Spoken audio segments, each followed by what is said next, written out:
Today we are in the concluding session of our class in optimization technique. If we recall, we have studied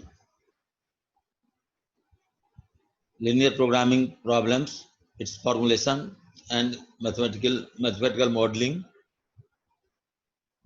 graphical solution, simplex technique, both for maximization, minimization type problem, including big M method, duality in simplex,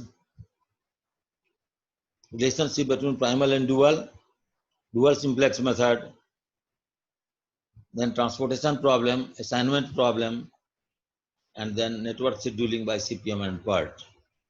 So we have had in-depth discussion on CPM, critical path method,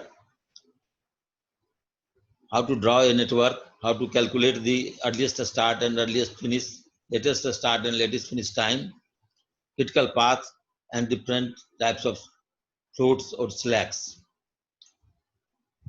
In this concluding class today, we shall study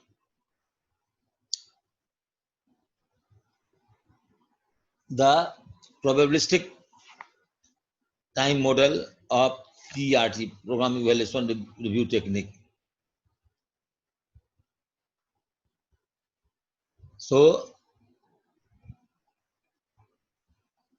the probability consideration in PERT is that there are many situations when the activity duration is not known for sure. In CPM, we have seen that the time estimate is given, time duration is given as a firm duration, 4 days, 4 weeks, 6 days, 6 weeks, like that. But there are situations, particularly in R&D or in new ventures, where things are not known for sure. So there you have to make a probabilistic time estimate. So in PERT, we try to determine the probability of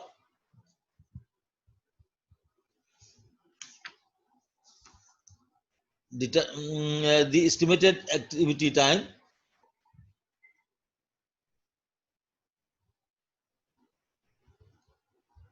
under the conditions of uncertainty. The probability distribution of activity time is actually based on 3 time estimates made for each activity. These are shown here. T0, the optimistic time, means the shortest possible time to complete that activity if everything goes well. It does not mean that there will be no hindrance in the furtherance of the activity. Everything goes smoothly, then what is the best possible time? This time estimate is known as the optimistic time, T0. TP is the pessimistic time. It is the longest time that an activity could take if everything goes wrong. But here also, we do not consider acts of gods like, say, earthquake or drought or flood or any such unforeseen circumstances where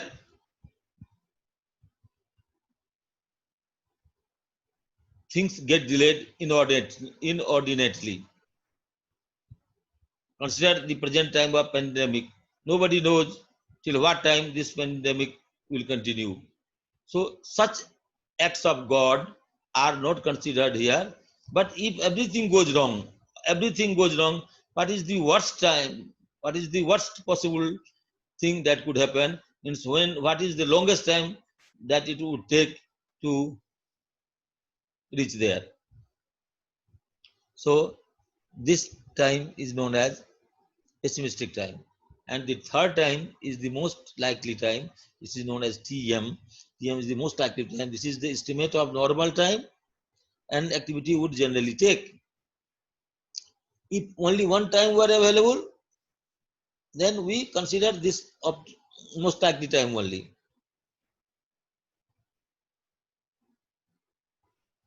So in case of CPM, we always consider the most likely time, that is the one single time estimate is there.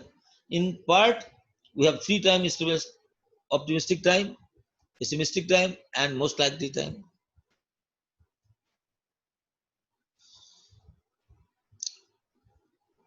So the range specified by the optimistic time T0 and pessimistic time TP must enclose every possible estimate of the duration of the activity. Means it will not go beyond that, it will not be finished before that. The most likely time estimate may coincide with the midpoint of T0 plus Tp by 2 and may occur to its left or to its right as shown here. So most likely time may be generally T0 plus Tp by 2, but may be shifted towards right or towards left. So keeping in view the above mentioned properties, it is justified to assume that the duration of each activity may follow beta distribution with its unimodal point occurring at Tm and its endpoints at T0 and Tp. So T0, Tp are the endpoints, and unimodal modal means maximum frequency value corresponding to maximum frequency, this Tm. So Tm is the unimodal time. So in beta distribution,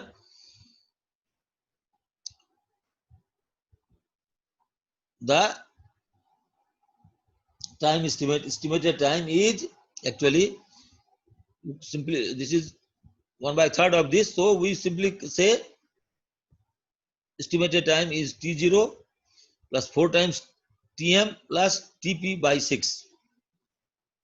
T0 optimistic time plus pessimistic time plus 4 times most likely time divided by 6 is the estimated time in PERT. So remember that in CPM we have only one time estimate, but in PERT we have 3 time estimates: optimistic, pessimistic, and most likely, and the estimated time will be T0 plus Tp plus 4Tm by 6. Okay? And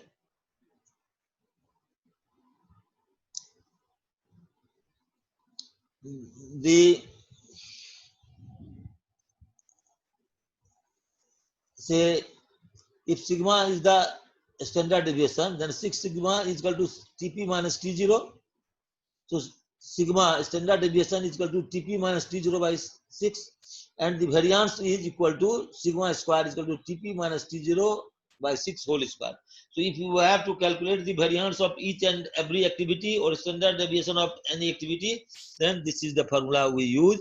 When standard deviation of each activity will be its pessimistic time minus its optimistic time divided by 6, and its variance will be square of that. And the probability of completion of an activity by a particular time is equal to T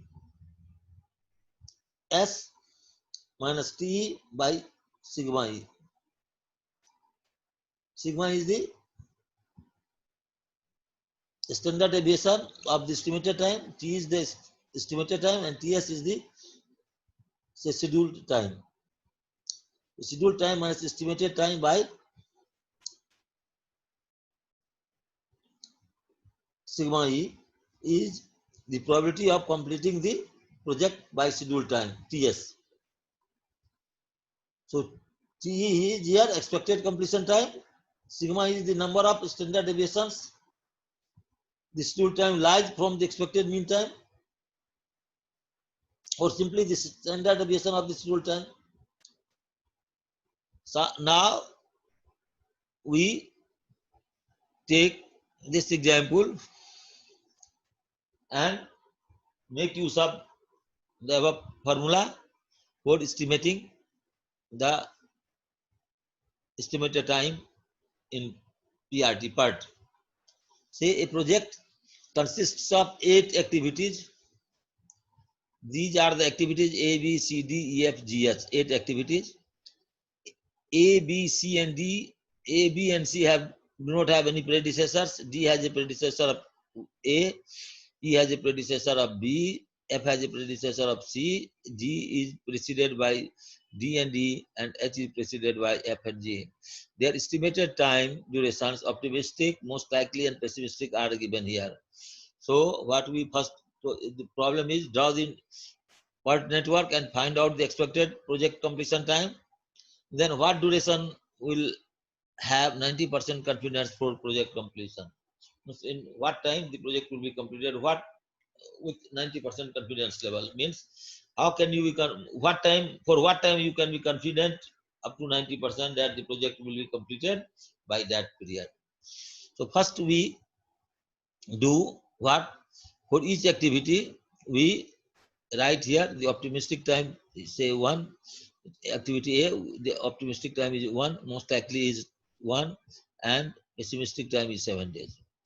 So T0 plus 4Tm plus TP means T0 is 1, TP is 7, 7 plus 1, 8 plus 4 times 1, TM, 4 times TM, 4 times 1 is equal to 8 plus 4, 12, divided by 6 is equal to 2. And for each activity, if we want to calculate the variance, so this variance will be pessimistic time minus optimistic time divided by 6 whole square. So 7 minus 1 is equal to 6 divided by 6 is equal to 1. Whole square of that is equal to 1. Similarly, for activity B, you have optimistic time of 1 day, most likely time of 4 days, pessimistic time of 2 days. So we calculate here the estimated time will be 1 plus 7, 8 plus 4 times of 4 will 16. So 8 plus 16 is equal to 24 divided by 6 is equal to 4 days. And its variance will be equal to 7 minus 8, 7 minus 1, 6 divided by 6 is equal to 1 square 1. So likewise, we have calculated the estimated time of each activity. Now this estimated time will be considered for drawing the PERT network. Neither we consider this optimistic time, nor pessimistic time, nor most likely time. We draw the network with this estimated time. And this is T0 plus Tm plus Tp divided by 6. Okay, and this is the variance. So sum of variance is equal to is here. Sum of variance is given by the sum is, say sum is what? 1 plus 1 2 plus 1 3 plus 4 7 plus 1 8 plus 4 12. So this is sum is Tp minus T0 by 6 whole square is equal to summation. If you sum, this is 2 by 6 actually. So it should be written 0.3 whole square. 0.3 whole square will be equal to 0.09. Anyway, so now we draw the network with this time. With this time. So now see the precedence relation. A, B, C are 3 independent activities. So say A, B, C are 3 independent activities.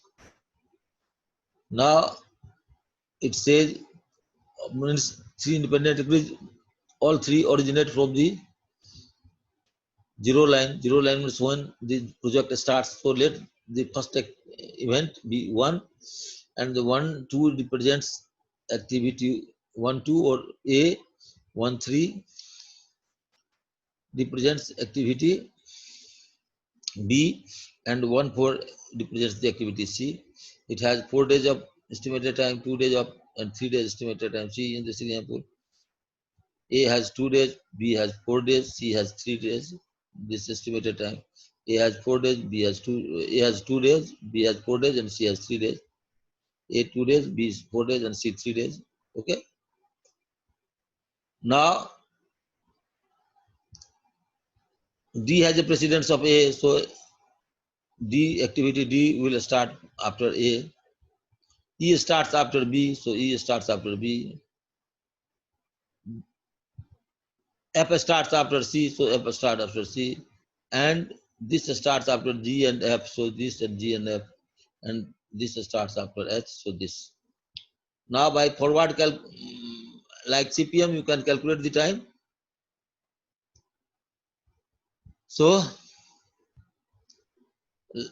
like any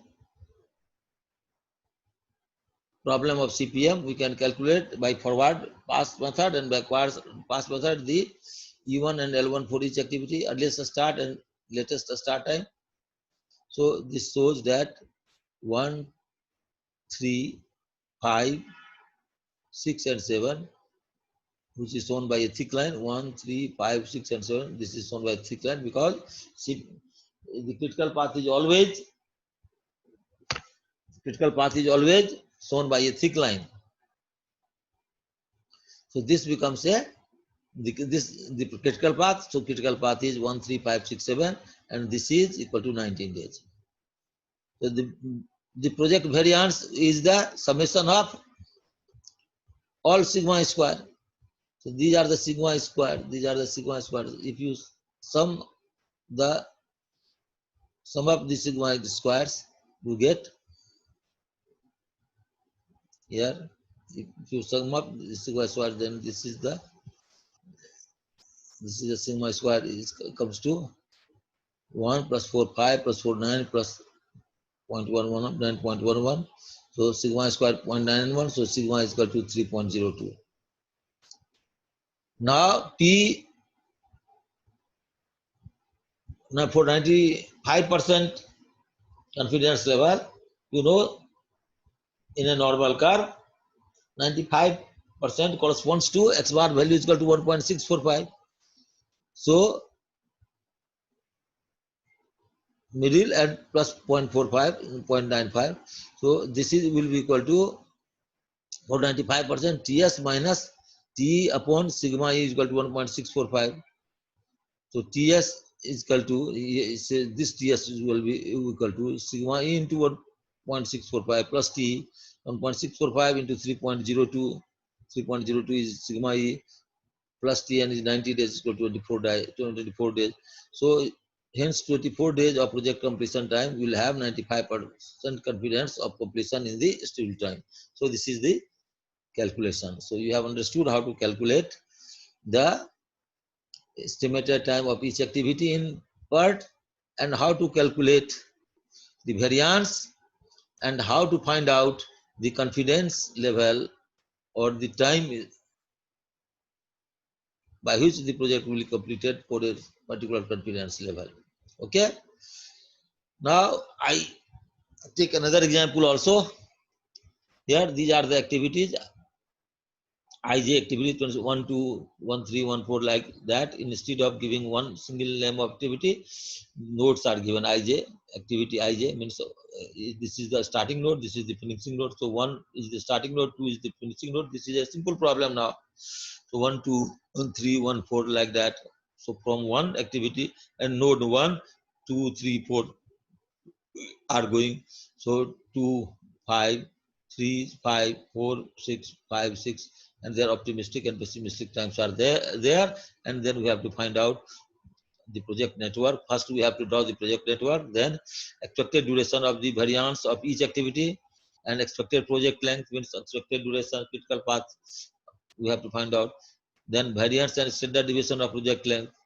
So the probability that the 4 weeks earlier the project will be completed and not more than 4 weeks will be completed. These are the statistical calculations. if the project due date is 19 weeks, what is the probability of meeting the due given that this is the Z is equal to this and P is equal to this? So you solve this problem. So if you draw the problem is same as given in the same problem previous, except that activity 6-7 has been deleted. As such, the network diagram remains the same as given in the previous problem. So CPM will be 1356, it is 17 weeks, and variance of the project length will be given by 1 plus 4 plus 4 is equal to 9, or sigma is equal to 3. So due date minus expected date, TS minus T upon standard deviation, root of variance is the Z value. Z is equal to 13 minus 7 by 3 is equal to minus 4 by 3 is equal to minus 1.33. For P corresponding to minus 1.33 will be 0.5 minus I 1.33. That is equal to phi value. You see it is given here. What? This was 1.33. 1.33. 1.33 is 0.0918. So if you multiply this, phi is equal to 0.0918 with 1.33, then you get the value of 0.4082. So this becomes 0.0918, and that is 9.18%. Means from normal table, this means that the standard normal variation is this, and the probability of this time is 9.18%. Then the second part is calculate the variance and standard deviation of project length. What is the probability that the project will be completed in at least 4 weeks earlier and no more than 4 weeks expected? So what happens? So 17 weeks is the time. So 4 weeks earlier means 13 weeks it should be completed in 13 weeks. So 21 minus Z is equal to 21 minus TS means 21, and T is 13 weeks divided by 3 is 4.3, 1.33. So this was the same value, it is 90.82%. And when the due date is 19 weeks, then this becomes 19 minus 70 by 3. So this becomes 0.67, and you take the value from there, it comes to 74.86. And the probability of not meeting the will be 1 minus this, so equal to 25.14%. So this is a simple thing, simple problem. Now at the end, we study the difference between CPM and PERT. So I have given this comparison in a tabular form. Remember, this is a very important question in the examination also. What is the difference between CPM and PERT? Orientation of PERT is event. It is event-oriented technique, whereas CPM is activity-oriented technique.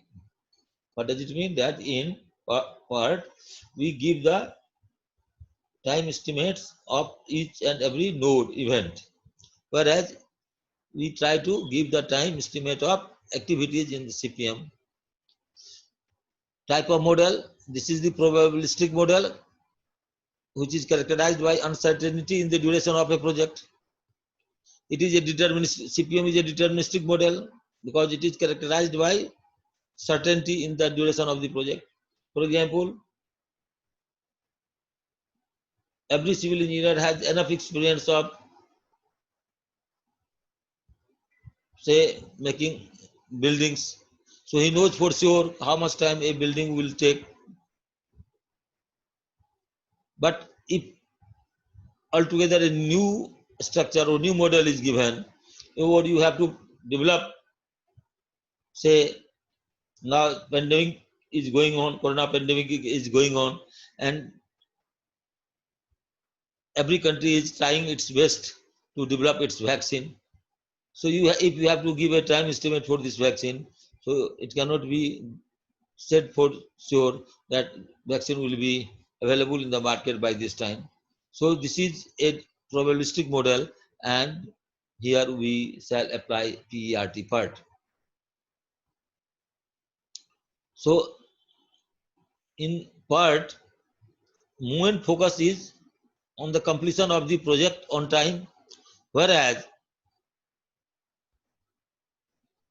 in CPM, because the time is known for certainty in almost every case, so focus is on time cost trade-off. Means it should not take more time, longer time, and the cost should enhance. So it is a balance. You have to make a balance between time and cost. But here, nowadays, we are not concerned about the cost of the vaccine. Vaccine should be available in the market within a certain time. Then it has any value. Then only it will have real effect. So completion of a project on time is the main focus in PERT. And you cannot say that if you can crash the time, means you will reduce the time, so much cost will increase, because things are not known for sure. So you cannot think of making certain additional investment and reducing the time of completing the project. But here in CPM technique, although crashing is not included in our course, but crashing means decrease the time of completion at a higher cost. So crashing concept is applicable in CPM, and its appropriateness per is suitable for high precision time estimation of projects which are unpredictable and whose activities are non-repetitive in nature. Whereas in CPM, it is suitable for projects that are predictable and whose activities are repetitive in the nature. Time estimation for such projects is made under reasonable forms. So reasonably you can be sure that the time estimate which we have given for CPM activities are correct. So this is all about CPM and PERT and our course in optimization technique finishes here. I hope we have spent an effective time with all of you. I wish all of you success. Thank you to all.